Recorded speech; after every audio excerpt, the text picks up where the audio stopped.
Hello, everyone. Welcome to Diplomatic Briefing. On September 23rd, US President Trump spoke at the United Nations headquarters in New York.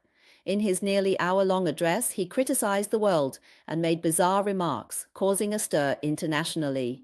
There was an uproar. In his speech, Trump once again accused China and India of funding Russia by purchasing Russian oil, thereby prolonging the Ukraine crisis. In response, Foreign Ministry spokesperson郭嘉昆said, China has consistently maintained an objective and impartial position on the Ukrainian crisis, actively encouraging and promoting trade with Russia. Most countries, including the United States and Europe, are conducting normal exchanges and cooperation between Chinese and Russian companies in accordance with WTO rules and market principles.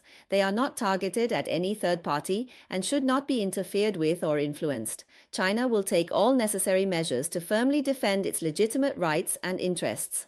Regarding Trump's criticism of the United Nations, Gordiaki said that this year marks the 80th anniversary of the founding of the United Nations, and that over the past 80 years, China has been maintaining the United Nations. The United Nations has played an irreplaceable role in promoting international peace and security and global development. China has always believed that the more turbulent the international situation becomes, the more important it is to uphold and maintain the authority of the United Nations. As a founding member of the United Nations and a permanent member of the Security Council, China firmly supports the United Nations in playing a central role in international affairs. In addition, Trump reiterated his usual rhetoric in his speech, once again denying climate change and discrediting China's efforts in wind power generation. However, with Trump making such wild claims, there is no need for China to refute them. Many American media outlets have already clarified Trump's views, and environmental groups were among the first to come forward and criticize him. Regarding Trump's attitude toward climate issues, Recharge, a business news website under Norway's NHST media group that focuses on the global renewable energy industry, angrily pointed out that Trump, in his rambling and fact-free tirade, consistently denies climate issues and once again targets wind power.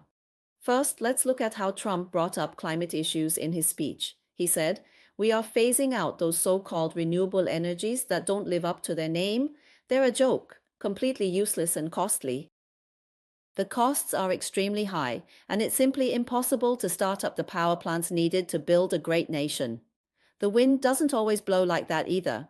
He began to discredit wind power, saying that those large wind turbines were of extremely low quality, had poor performance, were ridiculously expensive to operate, and needed to be frequently rebuilt. They soon began to rust and decay. It was the most expensive form of energy that humans could think of, and that this energy would only lose money and rely on government subsidies. Otherwise, it would be impossible to promote. After a round of rambling, Trump suddenly mentioned China. He said, "I have to admit that China is doing well in this area. They can do it." But then he said that the wind turned and threw out a ridiculous, "The myth that China has so few wind farms is misplaced. China barely uses wind energy, using coal, natural gas, and just about anything else except wind. Instead, they're particularly fond of selling wind turbines around the world." Recharged explained in the article that China is the undisputed global leader in wind power capacity, with record-breaking new wind power capacity added last year. The report cited data released by China's National Energy Administration in January of this year, stating that by 2024, China's wind power capacity will reach 1.5 billion tons. The capacity is approximately 520 million kilowatts, an 18% year-on-year increase. ABC's fact check also pointed out that according to data from the International Energy Agency, solar and wind power will account for 20% of China's electricity generation in 2024. CNN also refuted the rumor that China has a large number of onshore and offshore wind farms and that the growth rate of wind power installed capacity far exceeds that of the United States. The New York Times also emphasized that, contrary to what Trump said, China's number of wind farms and wind power installed capacity are both ranked first in the world. The number of wind farms built in China exceeds that of any other country. The US media outlet was also shocked to note that Trump's demonization of green energy is well established and that these arguments are likely to appeal to his base among Republican voters. However, it was felt that Trump's absurd remarks, made in front of a global audience, were outrageous. Data from international organizations further confirmed this fact. The World Wind Energy Association, a non-profit organization headquartered in Germany, estimates that China's installed wind power capacity accounts for nearly half of the global total. Out of the world's total installed capacity of 120 gigawatts, China has reached 56.1 gigawatts, while the United States, data from the California-based non-profit Global Energy Monitor, also shows that among the 17,000 wind farms currently operating worldwide, China owns 5,400, accounting for nearly one-third. Of the world's 8,600 large-scale wind farms, China accounts for 2,800. Trump's attacks on wind power are nothing new. During his previous presidential term, he repeatedly made unfounded claims that wind power would affect property values, kill or harm people. These rumors even included the assertion that the noise generated by wind turbines would cause cancer. Since returning to the White House this January, Trump has intensified his crackdown on the renewable energy industry, especially targeting offshore wind power projects with frequent bans.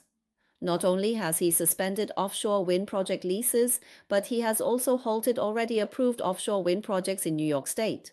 According to analysis by American media, Trump's related policies will lead to a sharp reduction in the number of offshore wind power reserve projects in the United States. According to Bloomberg New Energy Finance's forecast, over the next 4 years, there will be almost no new offshore wind power activities by states or developers in the United States. It is expected that by 2035, the installed capacity of offshore wind power in the U.S. will be much lower than before. Compared to before Trump's election, it will decrease by 56%. Although 5.7 gigawatts of projects under construction may continue, projects that are still in the early stages of development face the risk of delays or even cancellation. On Tuesday at the United Nations General Assembly, Trump also fiercely criticized the issue of climate change, even calling it the greatest hoax ever perpetrated on the world. He claimed that the scientific consensus on global warming was made up by foolish people. He also criticized many countries, including close U.S. allies, for adopting renewable energy, and even opposed world leaders abiding by international agreements to limit global temperature rise and reduce dependence on fossil fuels. Trump said, "I'm not bragging, it's just a fact that I'm right about everything. I'm telling you this right now. If you don't break free from these green energy scams, your country is bound to decline." Gina McCarthy, who served as the U.S. climate policy chief under the Biden administration, issued a strongly worded statement criticizing that climate change is precisely what is causing increasingly severe and frequent disasters, resulting in serious damage to the United States. She said Trump refuses to fulfill the government's responsibility to protect people from these disasters, and that he continues to embarrass the U.S. on the global stage and harm the interests of Americans at home. In conclusion, while the wind can't blow like this forever, a U.S. president like Trump will keep blowing hot air like this. How can such an America ever earn global respect and trust? In other news, Canadian Foreign Minister Anita Anand is about to visit China in an effort to ease tensions, a move that has once again drawn international attention. Anand revealed during the United Nations General Assembly that she will visit China and India in the coming weeks to hold talks with the foreign ministers of both countries. She emphasized that Canada must maintain good relations with major economies in the Asia-Pacific region and advance cooperation in areas such as trade, climate change, defense, and security. China is Canada's second-largest trading partner after the United States, and canola has always been a key commodity in China-Canada trade. In 2024, Canada's exports of canola to China reached nearly 5 billion Canadian dollars, about $3.63 billion US dollars. However, after Canada followed the United States in imposing high tariffs on Chinese electric vehicles and steel and aluminum products, China took retaliatory measures last year against Canadian canola by imposing a temporary anti-dumping deposit as high as 75.8%. This move caused tens of thousands of farmers in Western Canada to suffer direct economic losses, and Canadian exporters quickly lost access to the Chinese market. In fact, the canola issue is not an isolated incident, but is related to Canada's overall foreign policy. In recent years, Canada has followed the United States in taking restrictive measures against China, repeatedly exerting pressure in trade and high-tech sectors. This has directly led China to take reciprocal countermeasures, further intensifying bilateral relations. Previously, Canadian members of parliament and local officials have visited China one after another, hoping to promote the removal of tariffs on canola. This frequent interaction shows that the Canadian side hopes to create conditions for thawing economic and trade relations through pragmatic communication. For Canada, alleviating the difficulties faced by its agriculture and export industries is an urgent demand, and cooperation with China has become a realistic option that cannot be ignored. In its response, China emphasized its hope that Canada would proceed from the perspective of safeguarding the multilateral trade system and the overall bilateral relationship, correct its erroneous practices, and stop unreasonable restrictive measures. In other words, China's basic position is clear and explicit. Only if Canada makes policy adjustments can the bilateral trade relationship be restored to stability. This means that if Canada is not prepared to make concessions on tariff policy, it is unlikely that China will unilaterally relax its countermeasures as requested. For China, safeguarding the legitimate rights and interests of domestic enterprises and countering discriminatory trade measures is a matter of principle. The Canadian Foreign Minister's visit to China not only reflects the Canadian government's desire to ease bilateral relations, but also exposes Canada's awkward position of lacking bargaining chips. Under the pressure of U.S. protectionism and geopolitical factors, Canada needs the Chinese market to diversify its risks, but constrained by its relationship with the U.S., it is difficult for Canada to make truly significant adjustments in its decision-making. In summary, the Canadian Foreign Minister's visit to China has sent out a positive signal, indicating that Canada realizes it cannot sustain long-term confrontation in its economic and trade relations with China. However, whether the relationship can move toward repair depends on whether Canada is willing to show flexibility on substantive issues. For China, its principles are clear and its attitude is open, but it will not make concessions without reciprocal conditions. This upcoming diplomatic engagement is like a test to see what exactly Canada can offer China. Hello, everyone.